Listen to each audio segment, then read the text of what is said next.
Don't take everyone's feedback to heart as well, because sometimes people will tell you you're too direct, you're too this, you're too that. Don't take it too hard.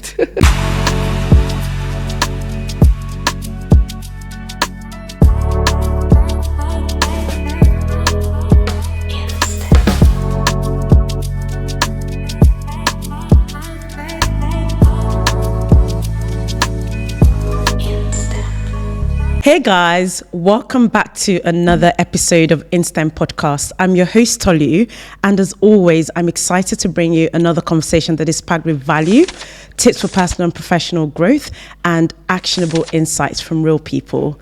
Today's episode is incredibly special because I have with me in the guest seat someone I've had the pleasure of working closely with over the last year.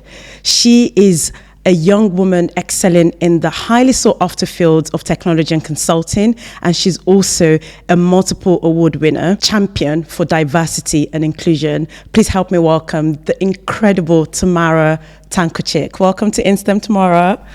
Thank you, Tolu. It's lovely to be here. Awesome. It's great to have you here. And in this episode, get ready for us to delve into the topics of technology and consulting, leadership, confident leadership strategies, and also the amazing advocacy work that Tamara does. And for the first time, we're going to be getting Tamara's insight on our first ever career dilemma, which was submitted by one of our community members. So get ready to be inspired. Welcome. How do you feel? Excited. I feel like we've been talking about this for a while, so very happy to be here. Excellent. It's great to have you on board. You look amazing. You always carry yourself with such great style and confidence, and I love that. So, yeah.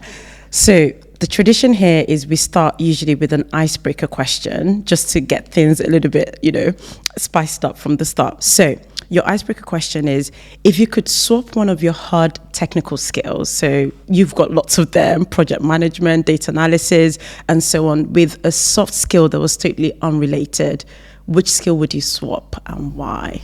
Oh, that's a good one. Let me think about it. So I'm not as technical as some people, but as you say, I have a couple of them. I think probably I would swap some of my kind of, let's say, more data analysis, Excel skills, because these days I can replace them, with AI and such. That's what I was thinking as well. But what I would really like to get probably more is like very strong negotiation skills. Ooh. Because I feel like as you advance more in your career, you need more of that. Like, how do you make a sale, or how do you convince someone of like your value or your worth? And I feel like it's something that comes with experience, but also, it requires a lot of confidence, which I feel like it would be great to have more of. That's amazing. I love that. I think negotiation is something that is so important, especially as you progress through your career. And it's not just even for work, but I think even life as well. So that's a great answer. I love that. So first question, and I'm just going to give the audience a little bit of context. You hold a bachelor's in science in economics and have a master's from the prestigious London Business School in management. Now, how did you find your way to the world of technology and consulting? Can you take us a little bit through that journey? Yes, of course. So as you say, my background's pure economics and business, so definitely not something I was super familiar with, but I always had a keen interest in technology. Even as a kid, I would play on my computer. I would try to install things. I would try to kind of customize things. I had a little blog when I was a teenager, all these different things. And it was always a keen interest of mine. Actually, I almost stumbled into it, so to speak, because I feel like technology is quite big and it's all around us. And when I was in my master's at London Business School, I actually interned at a startup, basically, that dealt with travel, but also other elements, so more like travel technology, retail technology. And I just worked as an intern, basically, got my little lunch paid and travel paid, so to speak. And I never kind of assumed that that's where I would maybe end up. But yeah, I joined the company me. They asked me to stay on after I graduated. And I got to do so many different roles.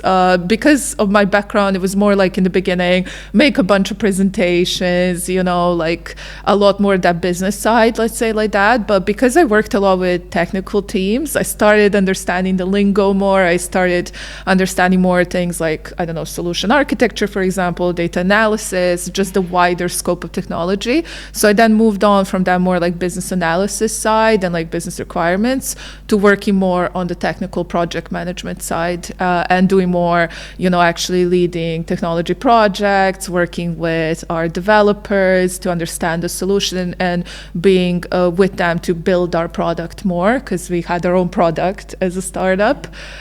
So yeah, I spent a couple of years doing that, advancing, doing very big products and big kind of innovation, which was really cool.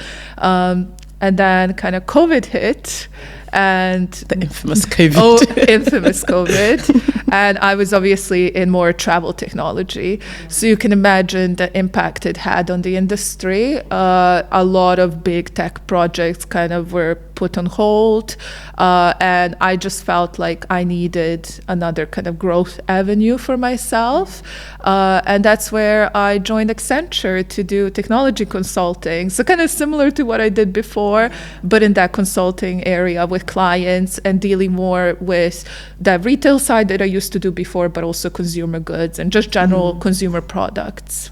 Excellent. That's such an interesting story and journey. And one thing I love about that question is the amazing answers you get from various, guests and how people land, the opportunities that they're currently in. It's always usually interesting to hear. So as you've mentioned, you're now in consulting and you're at the intersection of consulting and technology, which are two worlds that are highly sought after. I mentioned that in your introduction. A lot of people want to work in tech. They want to work in consulting because of the opportunities, the learning that are available.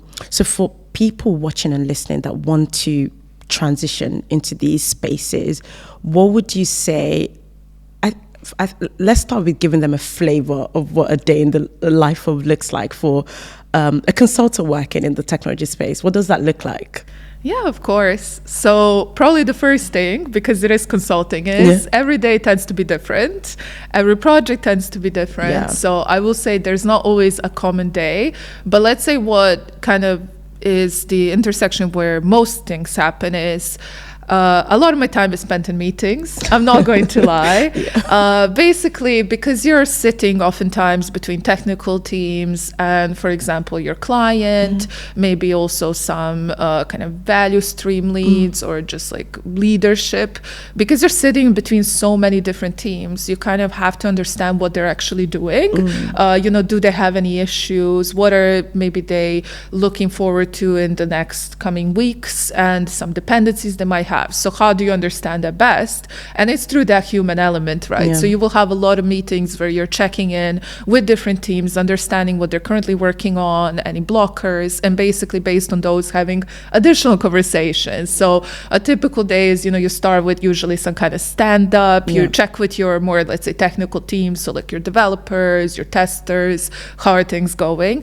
Usually in those meetings, you find out some things, right? Yeah. So you might find out they have a huge problem or an issue, and then you basically will then go and have subsequent talks or, escalations to solve those issues for them. So that's why every day tends to be a bit different, because the issues that come up can really vary. But you also spend a lot of time with the client, which I think is very specific to consulting. So a lot of times the client kind of not just reporting progress, which is obviously important, but also talking about more kind of that innovation sense, value, what are we actually trying to achieve? Because we're not trying to deliver a project, we're trying to deliver a client outcome, so like an actual value. So it's always kind of tying back into that. So basically lots of meetings, sometimes building presentations as well, obviously, like to report all of these things, to explore things. My favorite probably is workshops. So doing also a lot of workshops, so like, putting everyone together, let's get a mural board up or like a whiteboard if we're in person, and like, let's kind of map out a process, or let's map out our value case, or, like what is our 3-month, 6-month roadmap. And then we have these discussions together. Yeah. Oh, that's excellent. It sounds really exciting. And And I can agree more that the co-creation that we get to do with clients is so exciting. Like just bringing, joining our brains and, coming up with some amazing ideas and solutions is always a fun part of being a consultant and also working in the tech space, because obviously the innovation as well. That's great. I do want to emphasize on the point that you transitioned into consulting. And I know that that's something I myself did it, and a lot of people out there may already, find themselves in like the industry space, but want to go into consulting. What would you say was the biggest adjustment that you had to make to thrive in this consulting space, having come from industry? Yeah, of course. So I think the main thing with industry, you get a lot of depth. So basically you learn in a very deep sense what you're doing. So let's say your product or your maybe one project you're managing, right? Yeah. When you move into consulting, you need to become almost a jack of all trades. Yeah. So you need to understand so many different things. Every new project, every new client, even within the same project sometimes, there is a huge kind of learning curve, let's say it like that. So I think that's been the biggest one, kind of understanding how to not just be someone that has a lot of knowledge, but also be very agile so that you can adapt to different environments and kind of understand what's the best way for you to basically, lead something at the end of the day. So I think that was a big change, but probably the other one for me was just the size of the organization. So that's probably depends on the consultancy. There's many smaller ones, but I joined Accenture, which I think is probably the biggest the biggest, right? Yeah, I think like so. 800,000 exactly, 800,000 people. Yeah. I think people sometimes don't realize how big it is. Yeah. And I think it was also like coming from a startup to that, it was so many processes that are available, which is a good and a bad thing at times. Bad thing when you're trying to understand it and I think it probably took me a year to figure out what half the acronyms mean and, how do I even do simple things sometimes, or who do I need to reach out for things. But then also it unlocked a lot of power because it's a big organization. It means like, if I don't know something, there is a person that does. So you just kind of need to figure out who that person is, schedule a quick call with them, or just like ask them for their materials, and you can really leverage that knowledge, which I used to just have to figure everything out on my own. So I feel like that was the kind of unlocked power of consulting, which is great. That's amazing, and all of these points resonate. And I was going to say that the point around going from industry depth to breadth is a very interesting transition when you go from industry to consulting. But also one thing I've noticed as well is if you did still want to retain a little bit of depth, it's also possible within a consulting career. Like they call it T-shaped career, where you can be broad across many areas, but you can also still find 2 to 3 areas where you can build a little bit of depth there as well. So for those who might be a little bit worried that, I don't want to lose my depth, there is still an opportunity to foster that even in a consulting environment. Oh, definitely would agree. A lot of people have either functional depth, so maybe an area like, supply chain planning, for example, or it might be industry depth as well. So like consumer goods. So it definitely, we're not doing everything. We're still picking, somewhat within that range of like, or even the technology sometimes, like cloud, for example. Maybe you're like an expert in AWS. Like that's quite common as well. That can be really useful in this space. Great. So we're shifting gears now into something exciting that happened to you recently.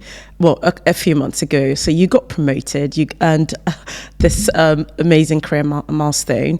And you got promoted into mid-senior level position. And I think there are a lot of young people, young women, young men who are looking, they've been working for a few years and they're looking for that next move. So I'd love you to share some of the strategies that you employed from, let's say, your personal promotion playbook with our audience that can help people transition from those kind of early parts of their career to, this mid-senior positions. Yes, of course. It's definitely exciting to get promoted. I will say that. I was super happy when I heard. What I would say is probably the number one thing for me was visibility. I think a lot of people are already doing the right work. Like a lot of people are already performing above their level. They're already doing the right level of contributions. They're absolute superstars. The main thing is, do people know about that? And I think this is where, especially sometimes maybe women, maybe even just people from different backgrounds, they will feel like it's maybe like very vain to promote yourself, to kind of go and say to others, look at what I've done, right? But I think that is probably the number one way that you can get your name out there. And it doesn't have to be bragging, it's more telling the truth. So kind of sharing your personal achievements, sharing things from the team, even sometimes within your own groups or projects or leaders. Let's say what I really love doing and what I've done every single time is I've asked feedback from clients as well. So I would send them an email. I would clarify with them in person or on call, but then I would send them like a proper formal email if they can give me feedback. And usually that holds a lot of strength to say, look at what the client is saying about me. Like, I didn't write it myself, right? So they acknowledge my work. So for example, then I share that with my leadership to say, look at all these things the client is saying, just wanted to share with you. And that's really important to me. Other than that, I think it's just sometimes also remembering your achievements, because ultimately, at least in consulting, we have kind of every 6-month cycles. So it's not that you could get promoted any month. There is an actual period when we discuss our career journeys, but it is a defined structure, which is great. And then basically what happens is you reach that end of the 6 months, and in a week or two, you're trying to kind of take every single thing you've done, every single thing you've achieved, and try to basically explain it to someone. And you might forget so many things. We kind of have often like a recency bias. So you'll think about maybe the last month, but something big you've done 6 months ago, you will forget about it. So for me, I tend to save all of my kind of proud achievements. I just have a OneNote. It can be Word, it can be a notepad, doesn't really matter. And every time I've done something that's, let's say, above and beyond, because your job, it's kind of a given. I know it shouldn't be. You're expected to. But you're expected to do your job. But it's more like if you've achieved a special result, if you've gotten great feedback, if let's say you've delivered something on time or even early, anything like that you can highlight to say, look at kind of the difference I'm making in comparison to, you having someone else run this, and then saving that in one place. So I just like write very short sentences, or like I save emails like from people.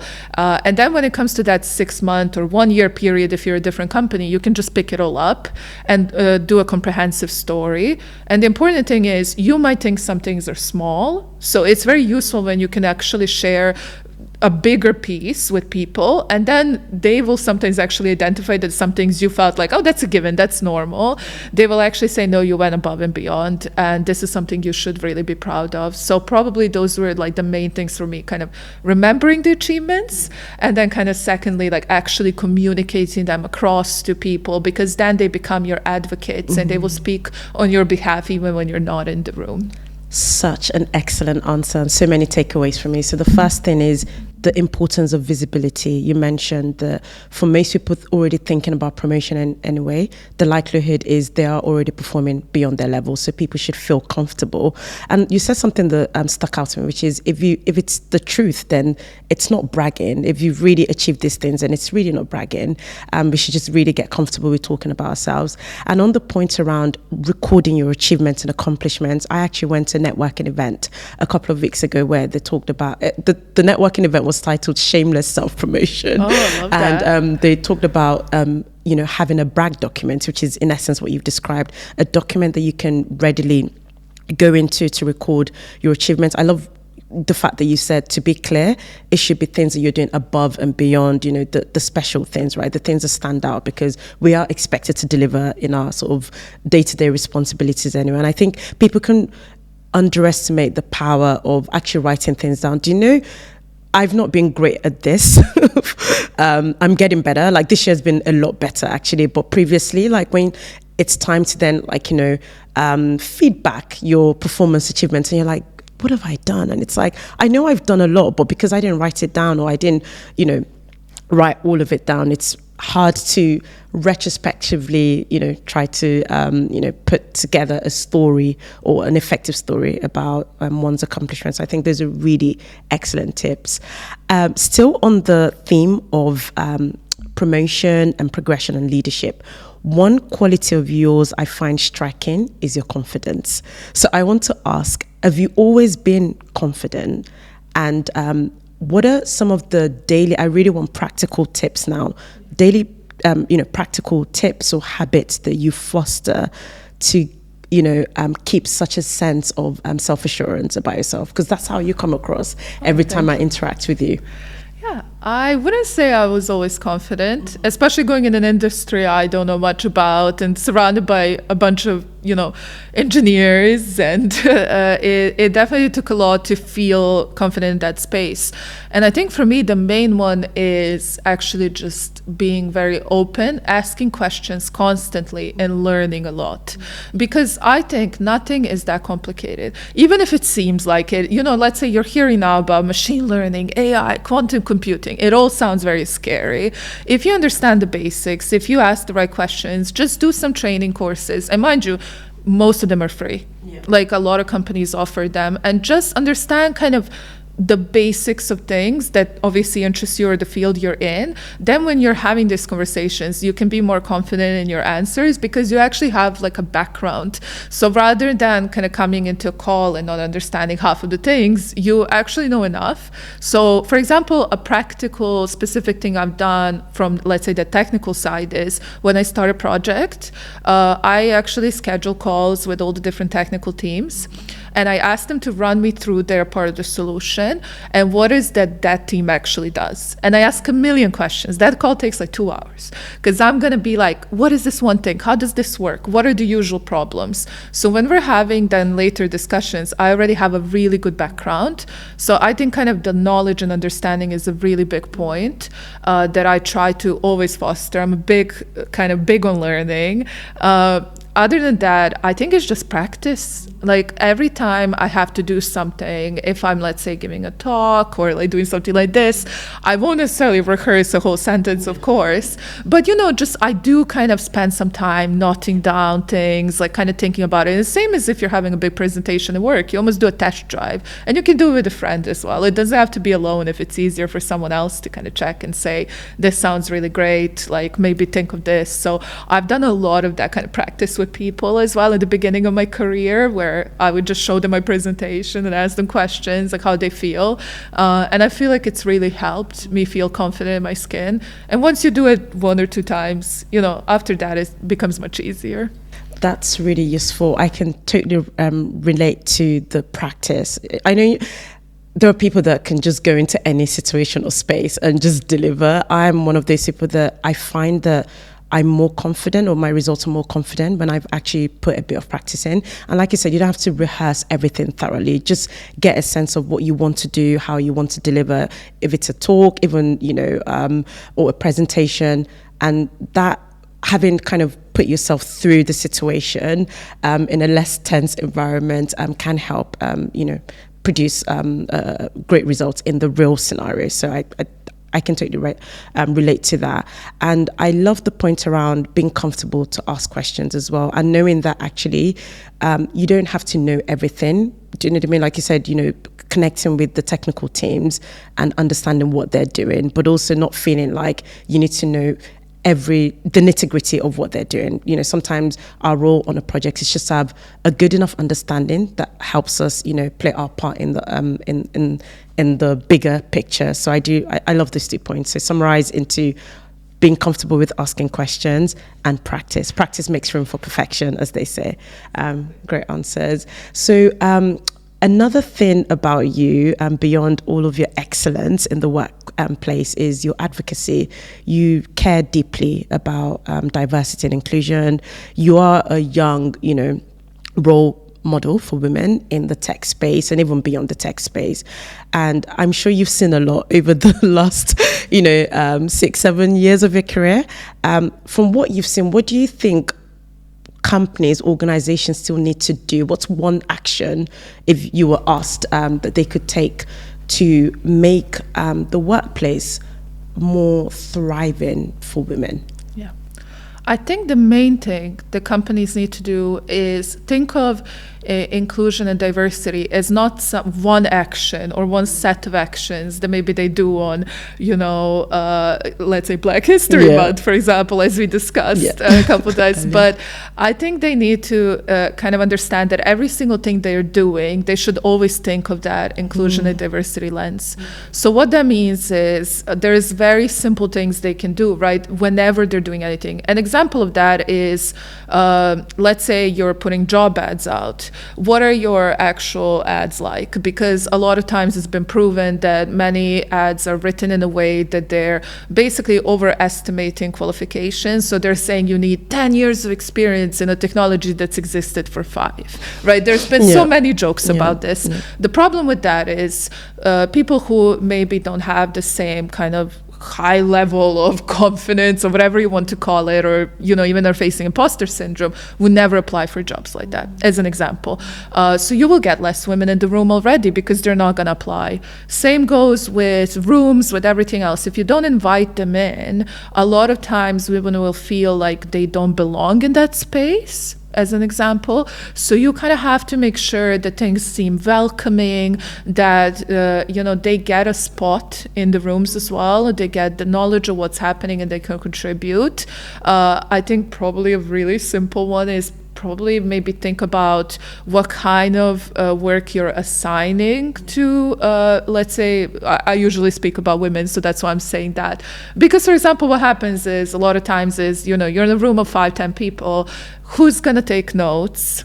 I really want to know, because 90% of the time someone's going to look at a woman in that room and say, please take notes. Such a good point. And I don't necessarily mind taking notes. I take great notes. Like, it's not about that, but I want to be part of the conversation. I don't want to be seen as a note taker if that's not my core role, right? So I think that's like the main thing is kind of more that kind of understanding your conscious biases, making sure people are trained on them if they don't know, or hearing people talk about their journeys.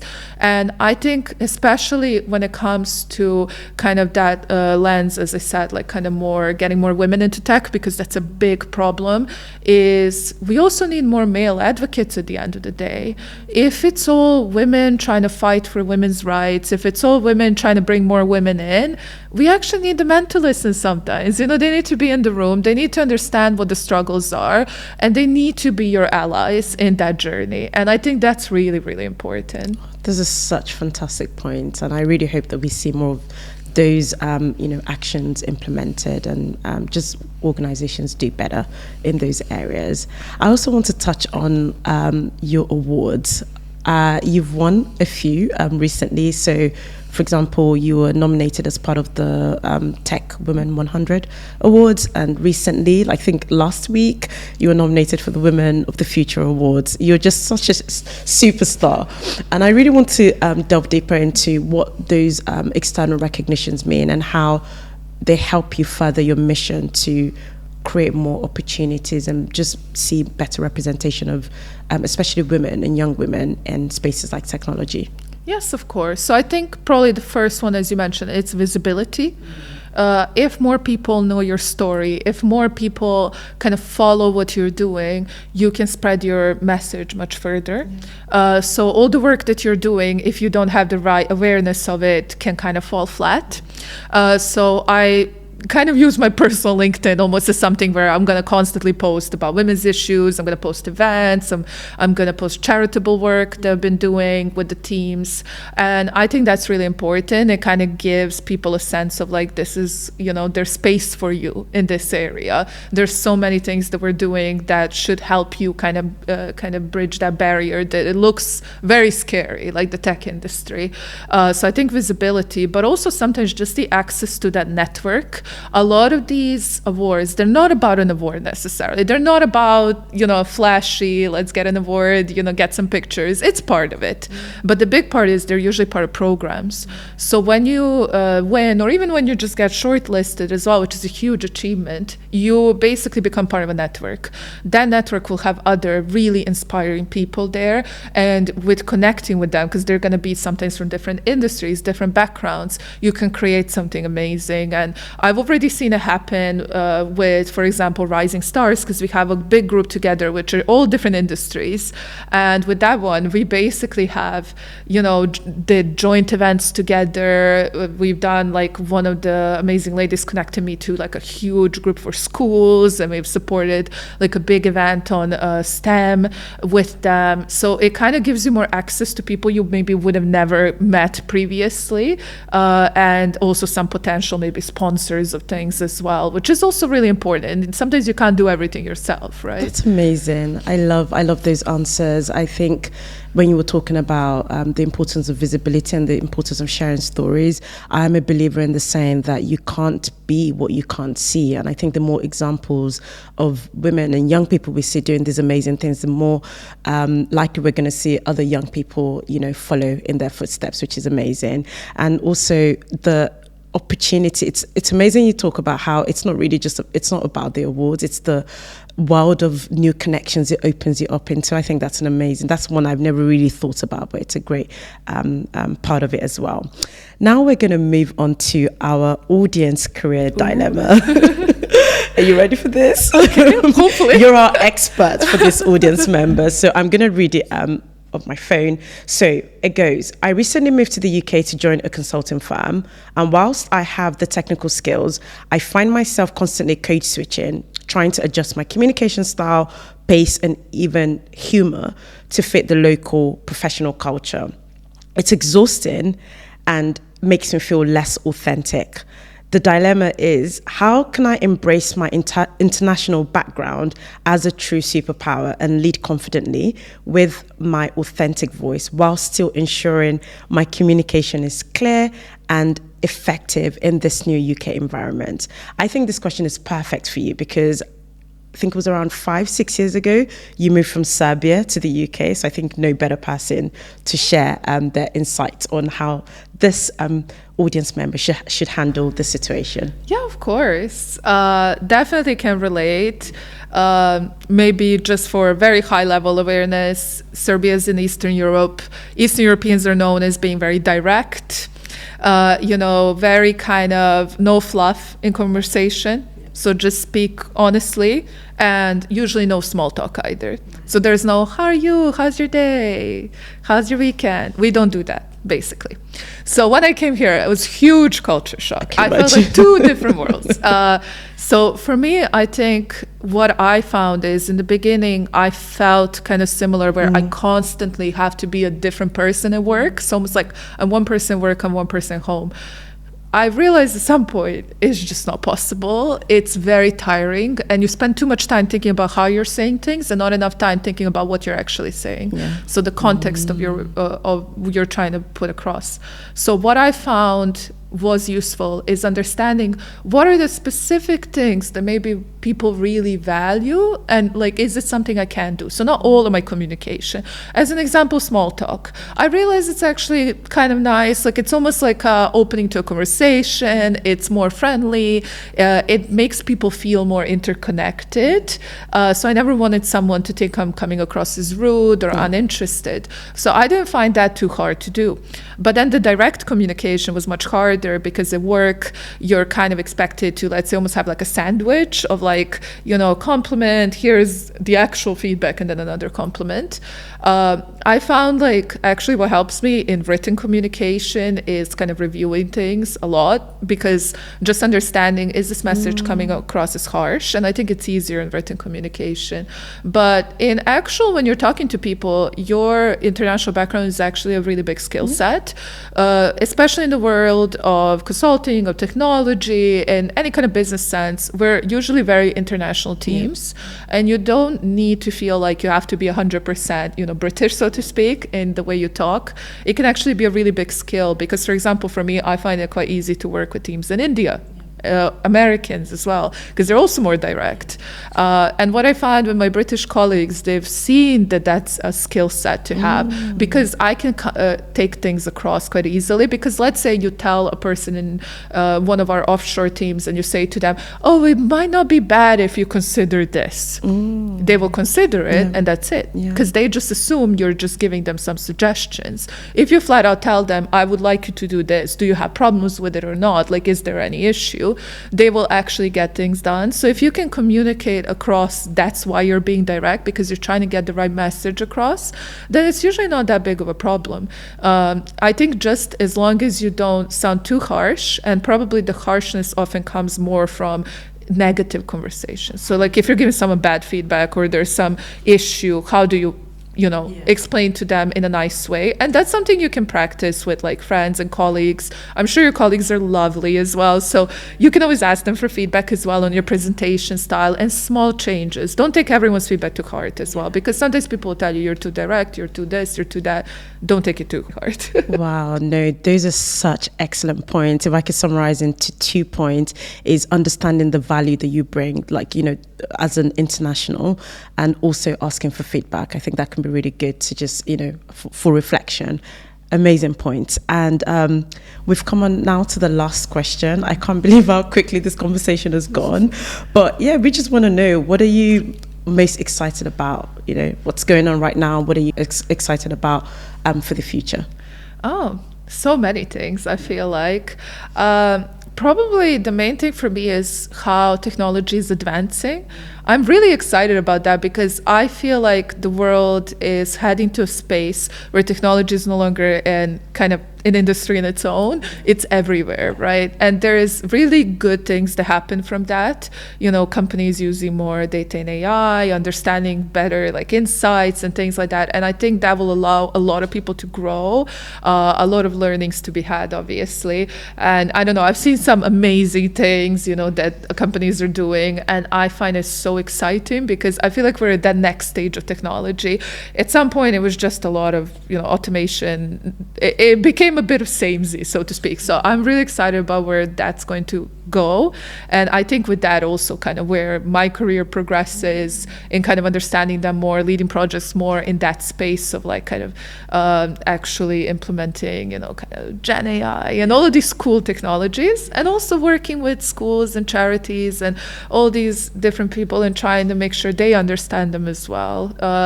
Have a lot of events planned to do that. I think I have 3 in November, actually. Wow, you're a busy woman. With different schools and stuff. We're going to do so many talks, and I feel like it'll be absolutely amazing, because it's really not that complicated as it seems. So that's amazing. Sounds really exciting. Yeah. And maybe you can come back to tell us more about those activities. It's been such a pleasure to have you on board, and thank you all for staying with us for the last half an hour. This has been such an insightful conversation. We've delved into career promotion strategies, confident leadership, the importance of visibility, and the amazing advocacy work that Tamara does. And for the first time as well, we delved into an audience career dilemma. Exciting. Please make sure you share your key takeaways in the comments, and whilst you're there, make sure you hit the subscribe button so you can get the notifications for future episodes. Thank you again, and until the next episode, bye.